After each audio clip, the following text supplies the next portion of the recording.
Good afternoon, Secretary. Secretary, allow me to shift back to a more domestic issue regarding the Philippine-China relations.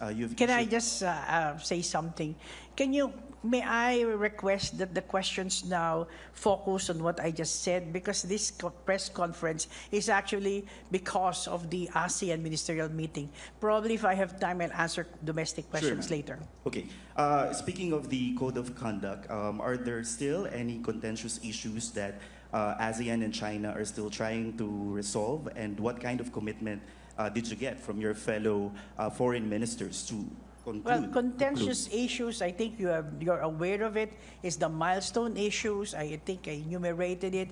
It's the scope, the geographical scope, the connection or the link between the DOC and the COC, the legally binding element or characteristic of this document, and some other definition of terms.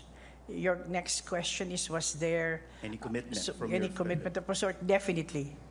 There's even willingness to host meetings, face-to-face meetings, and that is a real commitment from our ASEAN member state colleagues. And sorry, just one follow-up on the COC. When you say conclude COC, what does it actually mean? Are we expecting a document or just the negotiations? Exactly what it means. That is the termination of negotiations and a code of conduct between ASEAN and China.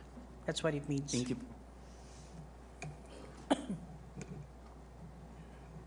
Hello, Secretary Mara Cepeda from the Straits Times. I'd like to clarify, ma'am, if the foreign ministers today have decided if ASEAN as a group is recognizing the results of the Myanmar elections. Well, as I've mentioned, there is no consensus on the endorsing these elections. In fact, there are many other issues like so. There are really no results yet. They just finished the 3 phases. The results, we don't know what are the pronouncements after the results come in. And, well, as far as ASEAN's collective view is concerned, there is no endorsement at this point of time. Ma'am, a follow-up. Your early visit to Myanmar and followed by the talks in Tagaytay with political stakeholders and ethnic groups from the Philippines have drawn some criticisms from some quarters. I'm sure you've heard, ma'am. For both? For both engagements? The political stakeholders meeting, ma'am. But also the visit to Myanmar. How does the Philippines, ma'am, ensure that its engagement this year with Myanmar, regardless of the side, is seen as balanced and does not confer legitimacy to one actor? Well, if you do not see it as balanced, visiting Nipidu and holding a stakeholders meeting, then there's something odd about it. The fact is, I did it at the very first part of the year to visit the Nipidu, which is the capital of Myanmar, in my capacity as special envoy of the chair to Myanmar. That is stipulated in the 5-point consensus, and it is a function and it is a mandate, and that's the reason. Of course, you cannot win everyone. I think I do not know how to discuss this issue if I haven't talked to the military junta. And I'd like to add that the reason why I went there on such an early time, because I don't want to endorse the elections. Secondly, thereafter is the stakeholders meeting, which was actually a group that was formed by Malaysia during their term as chair. So if that is not the way to balance things, I don't know how. Thank you, ma'am. Thank you. Next, sir.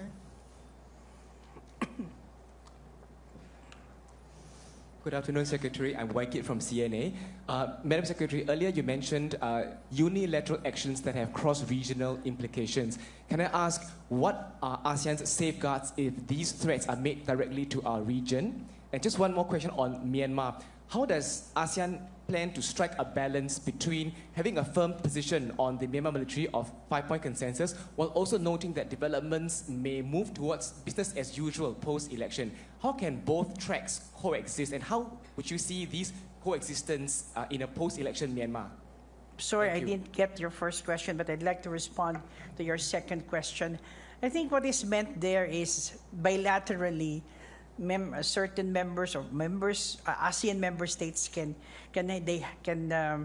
conduct some discussions with Myanmar. However, as a collective unit, as ASEAN, this is something that has to be there should be consensus in making certain decisions. I'm sorry, but I didn't get your first question. May I repeat my first question?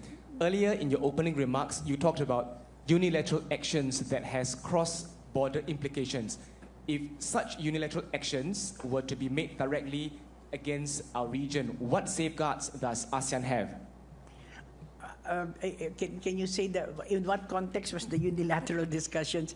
In what context is that? Is that Myanmar? I believe your remarks did not mention any party. So I think the exact words were unilateral moves that have cross-regional implications. There may be other unilateral situations. Of course, with the present geopolitical situation, things are moving, as you know well. So these are the possibilities that unilateral actions may take place. Thank you. Thank you. We'll take one question here. Good afternoon, Secretary. Afternoon. Secretary, I have two related questions on Myanmar. ASEAN, as it is now, does not recognize the military rule government of that country. Is that right?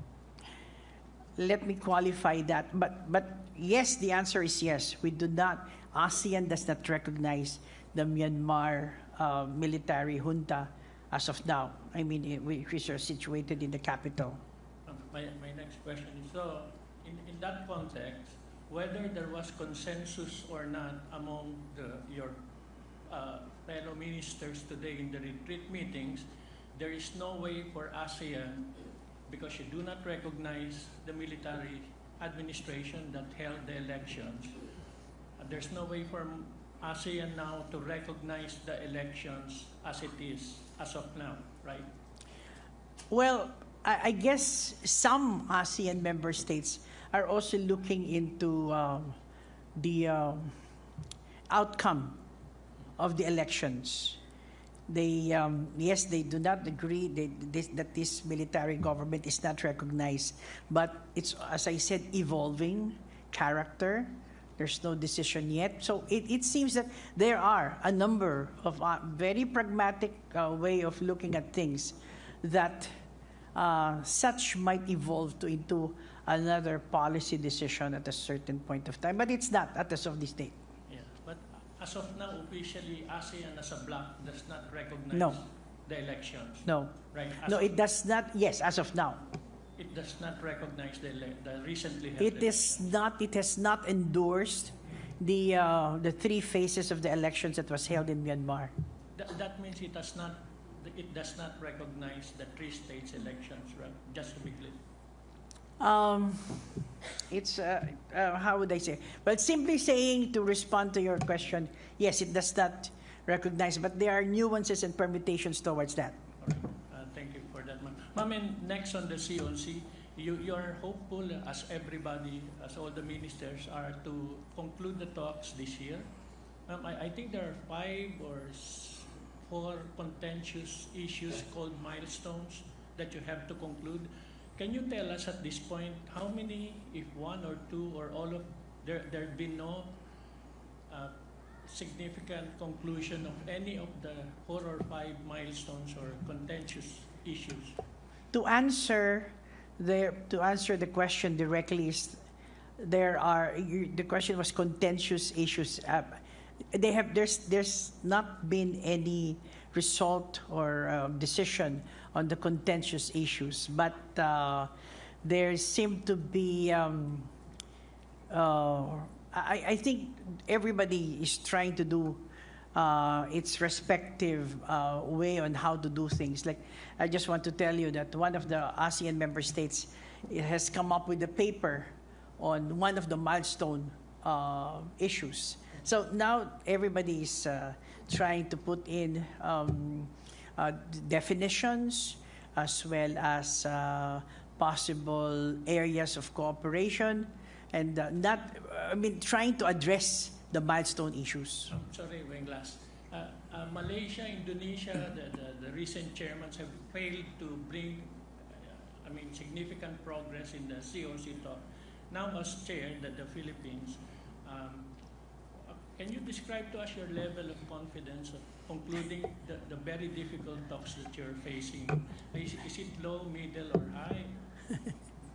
I would love, being an optimist, I would like to say that I have a high level of confidence. But that's being an optimist. But being a pragmatist, I would say that I cannot really predict. But this is what we're going to do as a strategy. We, the Philippines now, as chair, will have monthly face-to-face meetings of the technical working group. And that has been a commitment and is a proposal and was accepted by our ASEAN colleagues. Have China agreed to that, ma'am? We're in the process of talking to them, but I don't see any difficulties with that. I'm just, again, being an optimist and a pragmatist. Thank you so much, Secretary. Thank you. Please identify your agency and state your name before asking questions. Good afternoon, ma'am. Celerina Monte from NHK. Ma'am, since you have mentioned that there's no consensus regarding these elections in Myanmar, may we know how will ASEAN move forward? And by April, it will have the new government. So what can you see what ASEAN will do? Well, there will be several meetings and discussions again on this matter. As I said, one of the determining elements is also what will be the pronouncements that will be made by the military government. ASEAN is of the view that even a certain compliance in the implementation of the 5-point consensus is something that will make things move. So we're still looking into that matter. The representative of Myanmar was present during the discussions, and there had been some kind of pronouncements that came from the representative of Myanmar. May we know how many of those ASEAN members who actually expressed support regarding these elections? They have not really, as I told you, it's not an expression of support, but with a view that these elections might be something positive. If you ask me the number, we're only 11, so I would say that a good number. So does that mean that in the next coming meetings, high-level meetings, still the representatives of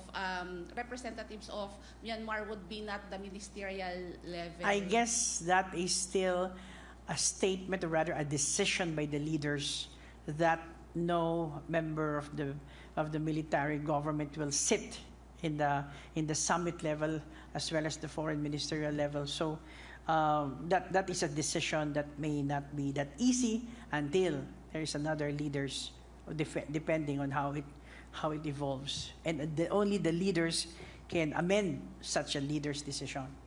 Thank you. Thank you. This is Gao Mian from Phoenix TV. I have two questions. First is, it is reported that there is a special meeting between ASEAN and China on the topic of South China Sea from 30 January to 2nd February. Could you give some detailed information about this? Who is the representative of China attending? Thank you. I'm sorry, can I ask my colleagues? I don't know about this. You don't know? Do you know? These are my ASEAN office colleagues, and they don't know. This is the first time I'm hearing this. Also, there is no this meeting? I am just not aware. I don't know. I didn't say that there is none. I am not aware. Okay.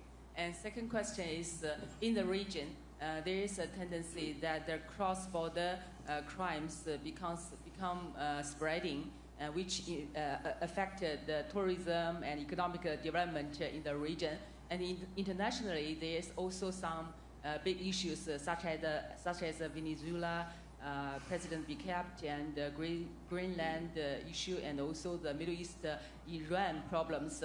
Those big problems also has potential impact on the regional development.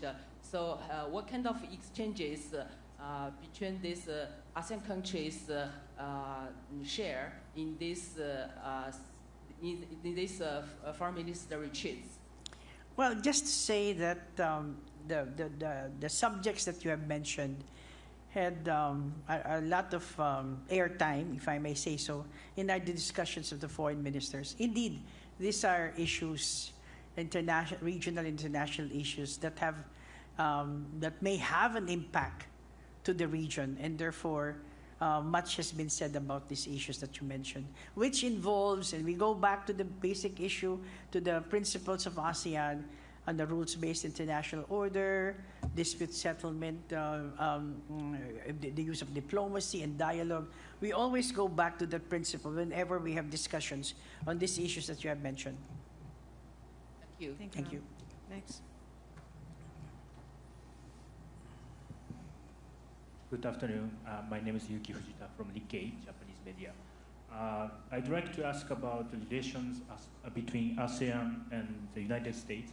As you know, so the Trump administration has adopted a strategy emphasizing the Western Hemisphere, referred to as a Donroe Doctrine. There are concerns that the U.S. attention toward Asia may diminish. So how do you plan to maintain good relations with the United States as a chair? And with the Philippine government, call on President Trump to attend all summit meetings this year, including the East Asia Summit. There has been no discussion. We have not discussed yet. I mean, we're now in January. I think your issue is sometime in November for the second summit.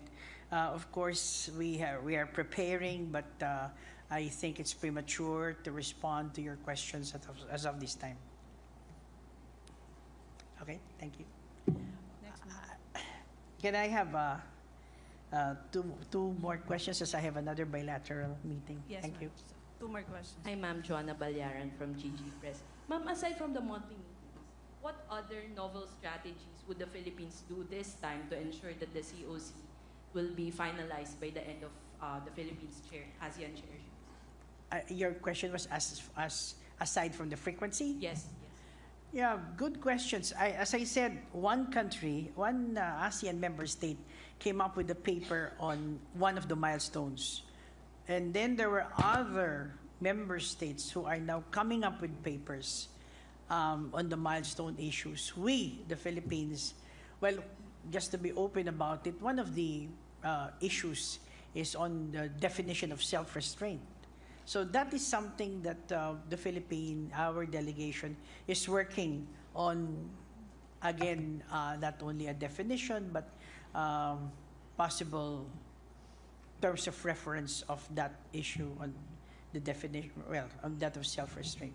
So what I'm trying to say is that we are doubly, even triply working hard to make sure that there is something of a confluence of, or rather, some kind of consensus. We're building up consensus.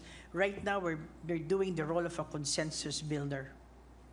How many, a follow-up, how many countries do you think are in favor of signing the COC by the end of this year? Signing? All of us. It's precisely ASEAN, China, Code of Conduct on the South China Sea. ASEAN has been talking about this for the past 17 years. And so that I always say that the ASEAN and as well as China have heavily invested in this document. So let's see. We'll cross our fingers. Thank you. Good afternoon, Secretary. I'm Ron Calunsod of Kyodo News. Can you tell us, ma'am, the topics discussed during yesterday afternoon's discussion on the 5PC, and how was it different? How was the Myanmar issue tackled differently today with the representative already present? It's basically the same because the ASEAN has not changed. Yesterday was, of course, more very informal, but it goes back to the basic concept that the 5-point consensus is still the primary basis in our relations with Myanmar. So for today, what did the Permanent Secretary share? the permanent secretary was just trying. The representative, rather, of Myanmar was just stating, "Oh, this is very peaceful elections. That there had been a good number of people who participated." He was trying to describe and the good things about what happened to their electoral process. Last point on the special envoy position to Myanmar by ASEAN. Did you discuss whether it's good to extend the term or? Well, it's not that. It's not whether to this. There is already a decision by the leaders in Kuala Lumpur that there should be a long-term special envoy, and therefore for Myanmar, and therefore the senior officials meeting or the SOM will be discussing it further. Thank you. We'll take the last question from that side. Thank you. Hello, ma'am. I'm Andrea Calonzo from Bloomberg. Just to tie up all the loose ends, ma'am. You mentioned earlier that the ASEAN as a bloc isn't recognizing the 3 phases of the election so far. But you also said some members are opting for pragmatism. You said there will be elements, you will be watching out for elements or pronouncements by the military government, and that the election might be something positive. So what sort of elements and pronouncements will that be? I really have no idea what that will be, but that is something that some countries are looking forward to. So that, well, just give you the basic premise. We prefer that Myanmar will still be with ASEAN, but there has to be certain progress in the present situation. So probably that's where the optimism comes out. But I don't know what kind of pronouncements that will come out. It really depends on the junta.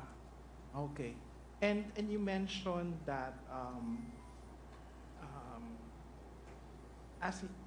so essentially, ma'am, is the ASEAN open to shift its position and recognize the? Go ahead. Go ahead. I know what your question is. Well, again, ASEAN is consensus. Okay. If there is consensus, then there can be a shift. It's just that a very simple response, and we'll see how it. As I said, it's evolving. Geopolitics also is evolving in our region, so we'll see. Okay? Maraming salamat po. Any closing statement, ma'am? Closing statement. Well, you concentrated only on the code of conduct and the Myanmar issue. I was hoping you will be asking about the other issues like the Thai-Cambodian border. But since you did not ask, thank you very much. Thank you so much, DFA Secretary Theresa Lazaro and the rest of the ASEAN National Organizing Committee. Thank you, ASEAN Press Corps.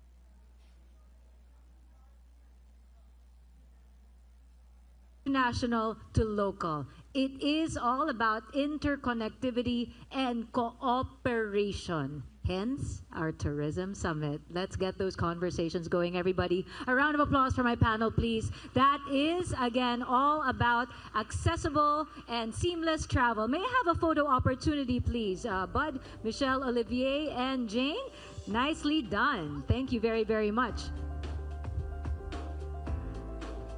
Smile for the cameras.